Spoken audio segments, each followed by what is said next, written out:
Hello mga kabentusa, dumating na yung parcel ko na in-order ko sa Lazada.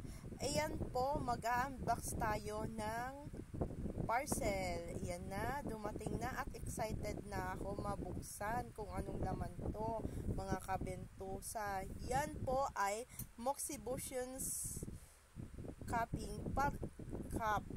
Pariho yan ng bentusa glass ko mga kabentusa, kaya eto na yung matagal kong parcel na hinihintay na kailan ba darating. Yan po, at binayaran naman ng mama ko at nabayaran ko na si mama yung parcel na in-order ko. Buti na lang dumating siya mga kabentusa.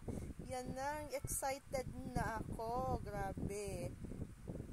Bubuksan natin yung parcel mga kabentusa. Yan po ay Moxibutions cup glass pala.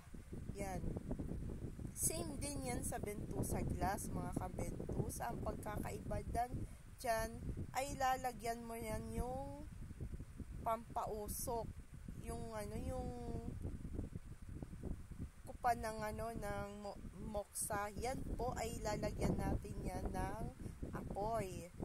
Saka ko siya gagamitin pag may available na ng Moxibutions therapy. O mga kabentusa, yan yung gamit ko. O, di ba?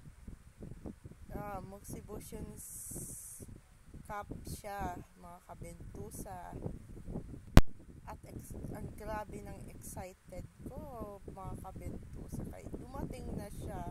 Meron yan jacket na pwede mo yan isuot mga kabentusa. Suot ko yan sa Moxa cup glass pala mga kabentusa. Yan po ang holder niya pag mainit na hindi tayo makakahawak ng mainit na glass. Yan po mga kabentusa. At meron na siyang holder para hindi mahulog. Yun. May mga trinay ko yan kung pwede ko yan masample sa client ko. Yan po, mag-a-avail po ako ng ganyan mga kabentusa, kaya magpamassage na kayo. At binalik ko na yung yung cover niya mga kabentusa. Yan po ay salamat naman at dumating siya. At sinampulan ko yan. Wala siyang apoy mga kabentusa.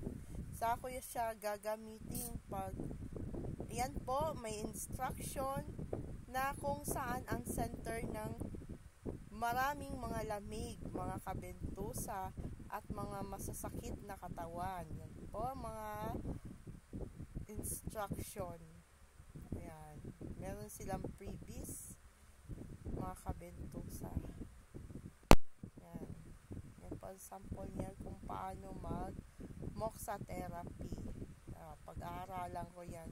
Yan po ang parang sigarilyo mga kabentusa, at ilalagay yan sa ilalim bago siya sindihan. Yan po mga kabentusa.